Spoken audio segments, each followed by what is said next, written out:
May 1962. Adolf Eichmann is hanged, the architect of the Holocaust executed before the world. His ashes are scattered at sea so no grave can become a shrine. The story should end there. A monster brought to justice, a family left in disgrace. But his 4 sons were watching. Within months of that execution, 3 of his sons were building bombs and planning attacks on Jewish children. This is what happened to Adolf Eichmann's family, and why his legacy refused to die with him. Before we trace how the Eichmann sons went from fugitives to terrorists, subscribe if you want to understand how Nazi ideology survived the men who built it. The decade they hid in plain sight. To understand how the sons radicalized, you need to see what they were raised in. After escaping Europe through Vatican rat lines in 1950, Adolf Eichmann didn't hide in some remote village or assume a new identity in obscurity. He got a job at Mercedes-Benz. He socialized openly with Buenos Aires' thriving German community. He attended meetings, shook hands, and lived as if the war crimes tribunals happening across Europe had nothing to do with him. By mid-1952, he felt secure enough to send for his wife Vera and their 4 sons. The family reunited in Argentina and settled into a comfortable middle-class existence. But here is what is remarkable. Despite Eichmann being perhaps the most wanted Nazi still alive, his children attended school under their real name. They did not use the name Clement, the alias their father had used. They used the name Eichmann. They walked into classrooms, introduced themselves to teachers, and made friends while carrying the name of a man Israeli intelligence was desperately hunting. For a decade this worked. The family lived in plain sight, protected by a web of Nazi sympathizers who had also fled to South America, and by an Argentine government that saw no reason to look too closely at its German immigrants. The boys grew up watching their father treated with respect by the community around them. They learned that what he had done was not shameful. It was admirable. At least that is what everyone in their world seemed to believe. This comfortable existence shaped the sons in ways that would become clear only after their father's capture. They were not raised to feel guilt about the Holocaust. They were raised to feel pride in their family's role in it. The girlfriend who changed everything. But this protected life had a fatal weakness, and his name was Klaus. The eldest son had inherited his father's arrogance without any of his caution. In the late 1950s, Klaus began dating a teenage girl named Sylvia Hermann. She was pretty, she was German-speaking, and Klaus was eager to impress her. What Klaus did not know was that Sylvia's father, Lothar Hermann, was a Holocaust survivor. He had fled Germany before the war, but not before the Nazis had blinded him during a brutal beating. Now he lived quietly in Buenos Aires, raising his daughter in the same German émigré community that sheltered the Eichmanns. One evening, Klaus came to dinner at the Hermann home. He wanted to make an impression on Sylvia's family, so he talked about his own father, about how Ricardo Clement was not really Ricardo Clement at all, but rather a high-ranking official from the Nazi government. Klaus bragged about what his father had accomplished, about his important position during the war. Lothar Hermann sat at that table, blind but listening to every word. He could not see the young man boasting about genocide, but he heard everything, and he recognized the significance immediately. After Klaus left that night, Lothar began making inquiries. He contacted Israeli intelligence and shared what he had learned. The son's arrogance at a dinner table would cost his father everything. The bouquet that sealed his fate. Mossad took the tip seriously but moved carefully. For months, agents watched the man who called himself Ricardo Clement. They observed his routines, his habits, his family life, but they needed absolute confirmation before they could act. Grabbing the wrong man would be a disaster, diplomatically, politically, and morally. The confirmation came on March 21, 1960. That evening, agents observed Clement arrive home carrying something unusual, a bouquet of flowers. He handed them to his wife at the door. The gesture seemed small, almost mundane, but the date mattered. It was their 25th wedding anniversary. Adolf Eichmann and Vera Liebel had married on March 21st, 1935. Ricardo Clement had just revealed himself through a moment of tenderness. 7 weeks later, on May 11, 1960, Mossad agents grabbed Eichmann on a darkened street as he walked home from a bus stop.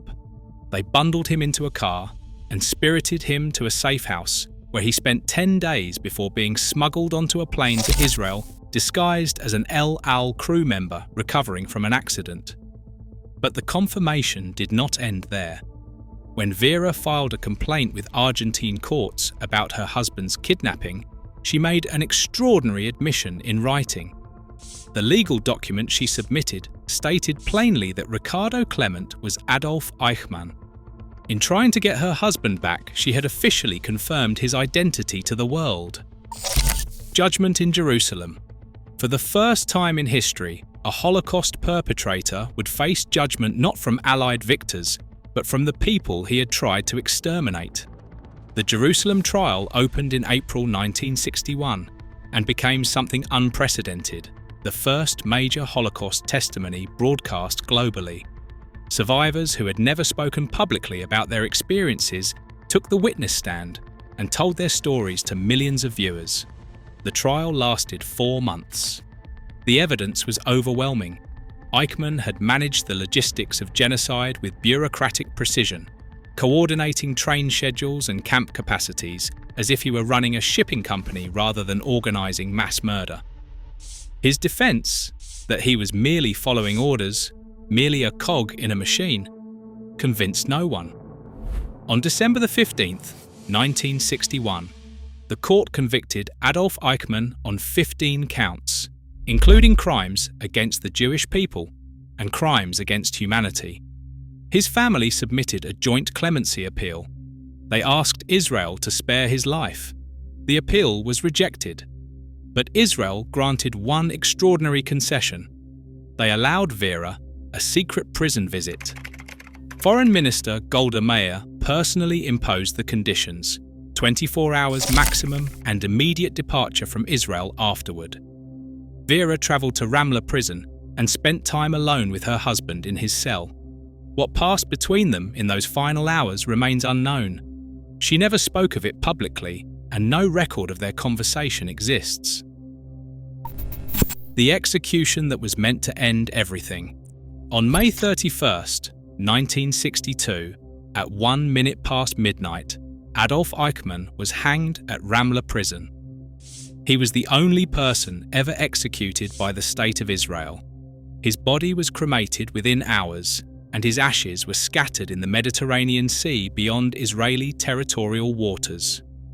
The Israelis had thought of everything: no grave that could become a shrine, no remains that followers could venerate, no place for neo-Nazis to gather and pay tribute. They had closed every door to martyrdom and eliminated every possibility of a physical legacy. But they had not counted on the sons. What happened next defies everything you would expect from a family marked by the most publicized Nazi trial in history. You might assume they retreated in shame, changed their names, and tried to disappear. You would be wrong. The terror cell in Buenos Aires. Within months of the execution, 3 of the 4 Eichmann sons doubled down on their father's ideology in ways that shocked even Argentine authorities. Klaus and Horst formed a neo-Nazi terror cell in Buenos Aires, recruiting like-minded young men and stockpiling weapons. Police surveillance of the Eichmann home revealed swastika flags flying from their windows. Horst wore a Nazi armband indoors, as if the war had never ended. The brothers manufactured Molotov cocktails, collected firearms, and distributed propaganda throughout the German community. They were not just honouring their father's memory, they were continuing his work. Their targets included Jewish institutions across Buenos Aires. Police reports from 1962 described plans to bomb a school bus carrying Jewish children. The sons of the man who had organized the transport of millions to death camps were now planning to murder children on their way to school. When Argentine police finally raided their headquarters, they found an arsenal of weapons and stacks of Nazi materials. The evidence was undeniable. Horst was convicted and served approximately 2 years in prison. A remarkably light sentence given the severity of the plot. Klaus was released for what the court called a lack of substantial evidence, despite the weapons found in his home. Neither brother ever renounced their father. Neither expressed regret for the terror cell. They simply continued living in Argentina, older but no wiser, their beliefs unchanged. But one son chose a different path entirely. Ricardo was only 5 years old when Mossad agents grabbed his father on that Buenos Aires street. He had no real memories of Adolf Eichmann as a free man, only the trial, the execution, and the aftermath. After the execution, Vera took Ricardo back to Germany.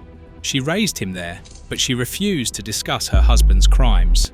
The subject was simply off limits. Ricardo grew up knowing who his father was, but receiving no guidance on how to process that knowledge. He chose education. Ricardo studied prehistory and archaeology at the University of Heidelberg, earned his doctorate, and built a career entirely separate from his family's history. Eventually, he became director of the Orient Department at the German Archaeological Institute in Berlin, a prestigious position in one of Europe's leading research institutions. In 1995, Ricardo gave an interview to Israeli newspapers that stunned his family. He stated publicly that he was happy the trial and sentence had taken place, and that, as an adult, he had no connection with his father. Of 4 sons, he was the only one to publicly condemn Adolf Eichmann. The family split, with 3 brothers who became more Nazi than their father had ever been openly, and one who walked away entirely. That split mirrors how Germany itself divided over confronting its past. Some doubled down on denial, others chose to face the truth. Ricardo proved that breaking free was possible, even from the darkest of inheritances. 4 brothers, 4 fates. So where are they now? Klaus died in Germany in 2015 from Alzheimer's disease. In all his years, he never spoke a single word against his father. He carried his beliefs to the grave, unrepentant and unchanged. Horst died the same year in Buenos Aires from cancer. His mistress, Carmen Brettin Lindemann, described him in interviews as a strong Nazi who believed his father was innocent until the very end. Even in his final years, swastika flags hung in his home. He died as he had lived, committed to an ideology that had killed millions. Dieter, the quiet middle brother, chose a different strategy than either extremism or condemnation. He chose silence. As of 2018, he was reportedly still alive, living in a Buenos Aires apartment just blocks from where Mossad seized his father nearly 60 years earlier. He has never spoken publicly, never granted an interview, never confirmed or denied his beliefs about his father's crimes. His silence speaks volumes, but exactly what it says remains open to interpretation. Ricardo retired from the German Archaeological Institute in 2020. He lives in Germany, far from his brothers, having built a life and career that had nothing to do with his father's legacy. He proved that the Eichmann name did not have to be a curse if you were willing to reject everything it stood for. The family that Israel tried to deny a shrine by scattering Eichmann's ashes instead became 4 living monuments, 3 to the ideology that would not die, and 1 to the possibility of breaking free. The legacy that wouldn't scatter. Vera Eichmann died in 1997 at the age of 88.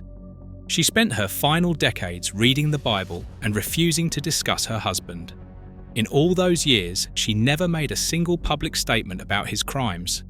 She never acknowledged the suffering he caused, never expressed remorse for the role she played in raising sons who would continue his ideology. What the Eichmann family reveals is deeply uncomfortable. Proximity to genocide does not automatically produce moral reckoning. The sons who lived longest with their father, who absorbed his worldview during their formative years, became the most radical. They did not reject what he stood for, they amplified it.